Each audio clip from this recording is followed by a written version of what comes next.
আসসালামু আলাইকুম। প্রিয় দর্শক, অন্য মঞ্চের আলাপচারিতায় আপনাদের সকলকে আমন্ত্রণ জানাচ্ছি। নিউ ইয়র্কে ডিম বৃষ্টির উত্তেজনা এখনো চলছে। মামলা করেছেন এনসিপির সদস্য সচিব আক্তার হোসেন। ডিম মেরেছেন নিউ ইয়র্কে, অথচ একজনকে অ্যারেস্ট করেছে বাংলাদেশে।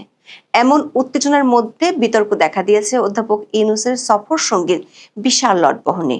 প্রশ্ন উঠেছে, অধ্যাপক ইউনূস যতজনকে নিউ ইয়র্কে নিয়ে গেছেন তারা যদি একসাথে হাডসন নদী দেখতে যান তাহলে কয়টি লাইন বা কাতার করতে হবে?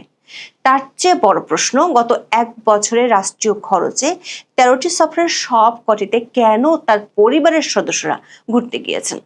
সফরগুলোকে দ্বিপক্ষীয় বলে দাবি করলেও এর মধ্যে কমপক্ষে 12টি সফরের খরচ বাংলাদেশকে বহন করতে হয়েছে। আবার 10টি সফরে এমন কয়েকজনকে নিয়ে গিয়েছেন যারা সরকারি কোনো কাজ নয়, উদ্ধার করেছেন ইনুস সেন্টারের স্বার্থ। প্রতিটি সফরে এত লটবড় খরচ যখন রাষ্ট্রীয় কোষাগার থেকে যাচ্ছে, তখন প্রশ্ন উঠেছে 2024-এর নিউ ইয়র্ক থেকে 2025-এর নিউ ইয়র্ক পর্যন্ত অধ্যাপক ইউনূসের 13টি সফরে বাংলাদেশের প্রাপ্তি কি? আমাদের অনুসন্ধান বলছে প্রতিটি সফরের পর অধ্যাপক ইউনূসের প্রেস উইং থেকে যেসব সাফল্যের বা চুক্তির কথা বলা হয় তার 10%ই এখনো পর্যন্ত বাস্তবায়িত হয়নি। সবশেষ যে জাতিসংঘের সম্মেলনে যোগ দিতে গেছেন, সেখানে কমপক্ষে 12 কোটি টাকা খরচ করবেন অধ্যাপক ইউনূস।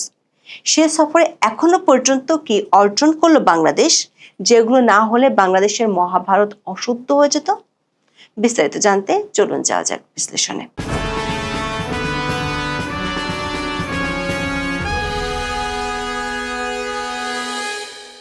দায়িত্ব নেওয়ার প্রথম মাসে দেশের বাইরে যান অধ্যাপক ইউনূস। তার বিদেশ সফর শুরু হয় সেপ্টেম্বরে জাতিসংঘের সাধারণ অধিবেশনে যোগ দিতে যুক্তরাষ্ট্রের নিউ ইয়র্ক সফরের মধ্য দিয়ে। এরপর ওই বছরের নভেম্বরে আজারবাইজানে বিশ্ব জলবায়ু সম্মেলনে যোগ দিতে যান তিনি। এরপর ডিসেম্বরে মিশর যান D8 সম্মেলনে যোগ দিতে। সব মিলিয়ে গত 13 মাসে তিনি 13টি সফর করে ফেলেছেন। তার মানে তিনি ক্ষমতায় থাকাকালে গড়ে প্রতি মাসে একটি করে বিদেশ সফর করেছেন। গুণমুগ্ধদের কাছে ম্যাজিক ম্যান বলে পরিচিত অধ্যাপক ইউনূসের মতো এত অল্প সময় এত বেশি বিদেশ ট্যুর আর কোনো সরকার প্রধান সাম্প্রতিক সময় দেননি। এমন রেকর্ডের জন্য অধ্যাপক ইউনূস নিঃসন্দেহে প্রশংসা পেতেই পারেন, কিন্তু ঘটনা ঘটছে একেবারে উল্টো। তার প্রতিটি বিদেশ সফরে দেখা দিচ্ছে নতুন নতুন বিতর্ক, জন্ম হচ্ছে নানান প্রশ্নের। আবার দেখা যাচ্ছে অধ্যাপক ইউনূসের প্রেস উইং থেকে প্রতিটি সফরে এমন কিছু তথ্য দেওয়া হয় যেগুলোর সাথে বাস্তবতার কোনো মিল নেই।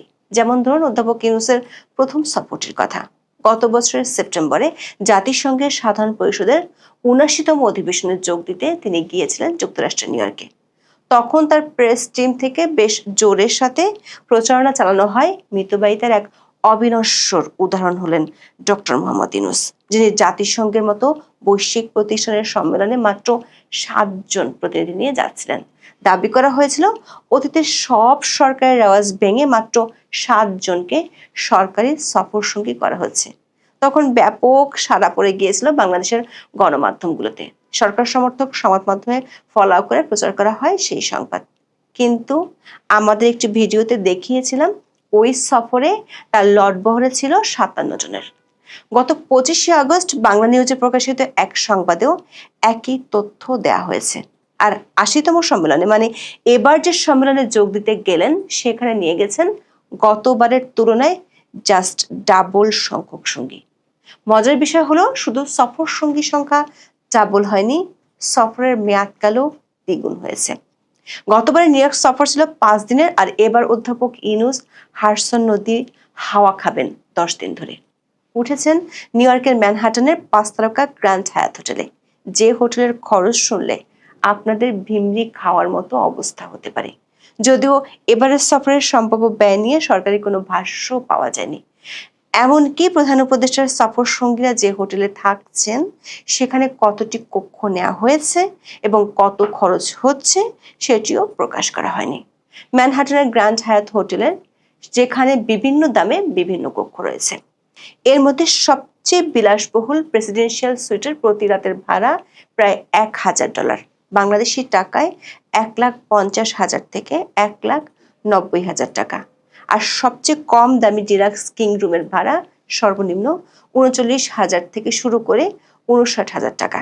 এই ভাড়ার মধ্যে ট্যাক্সও অন্তর্ভুক্ত। যদি ধরে নিই ডক্টর ইউনূস সহ সফর সঙ্গীদের সবাই গ্র্যান্ড হায়াতের সবচেয়ে কম দামি কক্ষে রাত কাটাচ্ছেন, তাহলে 10 দিনে পুরো দলের জন্য হোটেল খরচ দাঁড়াবে 4 কোটি টাকায়।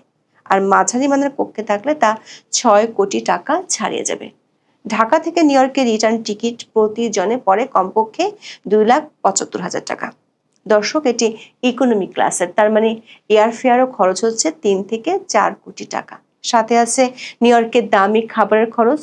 সব মিলিয়ে কমপক্ষে 12 থেকে 15 কোটি টাকা খরচ পড়ছে অধ্যাপক ইউনূসের এবারের সফরে। প্রশ্ন হলো, ডিম খাওয়া আর তার জন্য মামলা করতে এত টাকা কি খরচ করার আদৌ দরকার ছিল? এবারের সফরে তার সঙ্গী হয়েছেন বিএনপি, জামাত এবং কিংস পার্টি এনসিপির 6 নেতা। বিষয়টি যাত্রা শুরুর কয়েকদিন আগে জানায় সরকার, তবে মোট সফর সঙ্গী কত সেটি প্রকাশ করা হয়নি। সাংবাদিক জুলকারনাইন সাইরের প্রকাশ করা এক নথি থেকে দেখা যাচ্ছে এবারের সফরে মোট 104 জন অধ্যাপক ইউনূসকে সঙ্গ দিচ্ছেন। এই তালিকায় তার 2 মেয়ে এবং এক ভাতিজাও রয়েছেন। স্যার 24 সেপ্টেম্বর এক ফেসবুক পোস্টে লেখেন, এবারের জাতিসংঘ সাধারণ পরিষদ অধিবেশনে বাংলাদেশ ডেলিগেশনের সদস্য সংখ্যা 104 জন। এর মধ্যে আছেন প্রধান উপদেষ্টা ডক্টর মোহাম্মদ ইউনূস, তার 2 কন্যা, 7 জন উপদেষ্টা, 6 জন রাজনৈতিক নেতা, প্রধান উপদেষ্টার কার্যালয়ের বিভিন্ন পদবীর কর্মকর্তা, বিভিন্ন পদবীর 5 জন প্রেস সেক্রেটারি, পররাষ্ট্র মন্ত্রণালয় ও নিরাপত্তা দলের কর্মকর্তা, বিভিন্ন সরকারি কার্যালয়ের পদস্থ কর্মকর্তা, স্থানীয় বাংলাদেশ দূতাবাস ও জাতিসংঘে বাংলাদেশের স্থায়ী মিশনের কয়েকজন সদস্য ও কয়েকজন বিশিষ্ট নাগরিক। দর্শক, এই তালিকা থেকে দেখা যায় এবার নিজের প্রেস উইং এর 5 জন সহ মোট 40 জনের নাম রয়েছে প্রেস অ্যান্ড মিডিয়া উইং ক্যাটাগরিতে। এর মধ্যে ডক্টর ইউনূসের ভাতিজা অপূর্ব জাহাঙ্গীরও আছেন। ডেপুটি প্রেস সেক্রেটারি হিসেবে প্রধান উপদেষ্টার প্রেস উইং এ চাকরি করছেন অপূর্ব। সফর সঙ্গীর তালিকার শুরুতে আছে অধ্যাপক ইউনূসের 2 মেয়ে দিনা আফরোজ ইউনূস এবং মনিকা হেলেনা ইউনূসের নাম। এর মধ্যে দিনা আফরোজ আগের 12টি সফরেও প্রধান উপদেষ্টার সঙ্গে ছিলেন। 2024 সালে জাতিসংঘে প্রথম সফরের সময় তিনি রাষ্ট্রের খরচে উড়ে যান নিউ ইয়র্কে। দ্রিকের শহীদুল আলম গতবারও জাতিসংঘ সম্মেলনে সফরে গিয়েছিলেন রাষ্ট্রীয় খরচে, এবারও বাদ পড়েননি। এই শহীদুল আলম অধ্যাপক ইউনূসের সাথে 8টি সফরে গিয়েছেন এই পর্যন্ত। ঠিক কী কারণে বা কোন যোগ্যতায় তিনি এতগুলো সফর রাষ্ট্রীয় খরচে করেছেন, সে প্রশ্নের উত্তর আমাদের অজানা। প্রশ্ন উঠেছে, প্রতিবার কেন সরকারের টাকায় নিজের আত্মীয় পরিজনকেও বিদেশ ঘুরিয়ে দেখাচ্ছেন স্বচ্ছতার স্বপ্ন দেখানো ডক্টর ইউনূস? সরকারের কোনো পদ না থেকেও জাতিসংঘে ইউনূস কন্যাদের কি কাজ, সে প্রশ্ন উঠেছে। ফেসবুকে ছড়িয়ে পড়া একটি ছবিতে দেখা গেছে শাড়ি পরে হাস্যোজ্জ্বল মুখে ফটো সেশন করেছেন ডক্টর ইউনূসের কন্যা এবং ঘনিষ্ঠজনেরা। এবারের সফর সঙ্গীদের মধ্যে তালিকা পর্যালোচনা করলে স্পষ্ট বোঝা যায় মিত্র এবং অনুগত অনেকেই হাডসন নদীর তীর দেখাতে নিয়ে যাওয়া হয়েছে।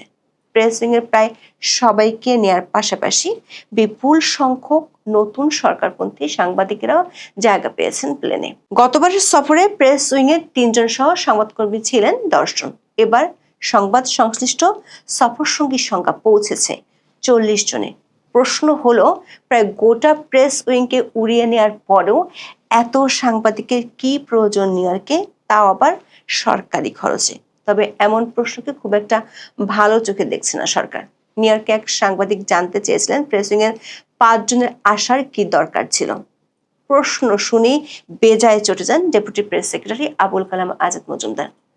কুঞ্চিত ভ্রু নিয়ে জানিয়ে দেন অবশ্যই দরকার ছিল, আর তাকে থামিয়ে দিয়ে প্রেস সচিব ওই সাংবাদিককে বলেন, দরকার ছিল কি ছিল না সেটা তো আপনার বিষয় না, সরকার প্রধান মনে করেছেন বলেই সবাই এসেছে। প্রেস উইং এর সবাইকে কেন প্রকাশ্যে দেখা যাচ্ছে না, এমন প্রশ্ন জবাবে সরকারের সোশ্যাল মিডিয়া অ্যাক্টিভিটি দেখার পরামর্শ বাতলে দেন প্রেস সচিব। দর্শক, প্রথমবার জাতিসংঘ সফরে প্রধান উপদেষ্টাকে যতটুকু গুরুত্বপূর্ণ বৈঠকে অংশ নিতে দেখা গেছে, এবার তেমন কিছু দৃশ্যমান নাই। বিভিন্ন দেশের সরকার ও রাষ্ট্রপ্রধানদের সম্মানে ডোনাল্ড ট্রাম্পের দেয়া নৈশভোজে অংশ নেয় এখন পর্যন্ত সবচেয়ে বড় ঘটনা। তবে সেই অনুষ্ঠানে যুক্তরাষ্ট্রের প্রেসিডেন্টের কাছাকাছি যাওয়ার সুযোগও হয়নি ডক্টর ইউনূসের। 3 দিনে তিনি যেসব দেশের নেতাদের সঙ্গে বৈঠক করেছেন তাদের মধ্যে ইতালির প্রধানমন্ত্রী জর্জিয়া মেলোনি এবং পাকিস্তানের প্রধানমন্ত্রী শাহবাজ শরীফ সবচেয়ে উল্লেখযোগ্য নাম। ফলে প্রশ্ন উঠেছে, বিশাল বহর নিয়ে যুক্তরাষ্ট্র ভ্রমণ থেকে কি পেতে যাচ্ছে বাংলাদেশ? বিএনপি মহাসচিব মির্জা ফখরুল ইসলাম আলমগীর সহ 3 দলের 6 নেতার নিউ ইয়র্কে গিয়ে কি কাজ? দর্শক, কিছুদিন আগে নিজের 11 নম্বর রাষ্ট্রীয় সফরে বিলাসবহর নিয়ে লন্ডন ঘুরে এসেছেন প্রধান উপদেষ্টা। তখন আমরা একটি ভিডিওতে দেখিয়েছিলাম সে সফরের জন্য 5.5 কোটি টাকা খরচ করেছিলেন অধ্যাপক ইউনূস। সেই সফরে আগে সরকারিভাবে বিশাল গুরুত্বের কথা প্রচার করা হলেও পরে বেরিয়ে আসে তারেক রহমানের সঙ্গে বৈঠক করাই ছিল মূল উদ্দেশ্য। সেই সঙ্গে সঙ্গী ছিলেন 39 জন। তাদের সবাই অবস্থান করেন লন্ডনের অন্যতম ব্যয়বহুল দ্য হোটেল ডরচেস্টারে। তখন প্রধান উপদেষ্টা সহ সফর সঙ্গীদের জন্য মোট 37টি কক্ষ ভাড়া করা হয়। 4 রাতের জন্য এতে ব্যয় হয় 2,10,325 ব্রিটিশ পাউন্ড বা প্রায় 3,50,00,000 টাকা। সর্বোচ্চ ব্যয়বহুল কক্ষটিতে ছিলেন ডক্টর মোহাম্মদ ইউনূস। সেটির প্রতি রাতের ভাড়া 10 লাখ টাকা, অর্থাৎ তার কক্ষেরই বিল এসেছিল 40 লাখ টাকা। এছাড়া লন্ডনে বাংলাদেশ বিমানের সরাসরি ফ্লাইট থাকার পরেও ডক্টর ইউনূস ও তার দল ভ্রমণ করেন এমিরেটস এয়ারে। ওই এয়ারলাইন্সের ফার্স্ট ক্লাস ও বিজনেস ক্লাসের ভাড়া বিমানের তুলনায় অনেক বেশি।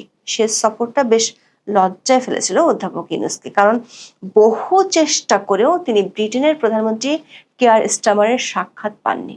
দর্শক, গাল গল্পের ম্যাজিক বাণী ক্ষমতা আসার পর থেকেই দিয়ে যাচ্ছেন অধ্যাপক ইউনূস ও তার টিম। ক্ষমতায় আসার 1 সপ্তাহের মধ্যে ফেসবুকে ভাইরাল ভিডিওতে দেখা যায় জ্যামের মধ্যে দাঁড়িয়েছিল তার গাড়ি বহর। এমন দৃশ্যে উঠেছিল প্রশংসার ঝড়।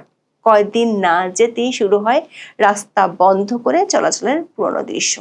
এমনকি ইদানিং পুলিশ কর্মকর্তাদেরও যাতায়াতের সময় রাস্তা বন্ধ রাখার খবর আসছে। একইভাবে শুরু থেকেই বিদেশ সফর নিয়ে বহু উজির নাজির মারার গল্প হাজির করা হয়েছে, কিন্তু আজারবাইজান ও কাতারের সফর ছিল ইউনূস সেন্টারের কল্যাণের জন্য, অথচ টাকাটা গেছে রাষ্ট্রীয় কোষাগার থেকে। সমান্তালে চলছে বিশাল বহর নিয়ে বিদেশ সফরের প্রতিযোগিতা। আত্মীয় স্বজন থেকে শুরু করে নিজের প্রতিষ্ঠানের কর্মী বন্ধু সবাই ঘুরছেন রাষ্ট্রের টাকায়। এই দলে ইদানিং যুক্ত হচ্ছেন সরকারের সমর্থক দলের ছোট বড় নেতারাও। এখন এ পর্যন্ত। সবাই ভালো থাকুন, সুস্থ থাকুন, নিরাপদে থাকুন। দেখা হবে আগামী পর্বে।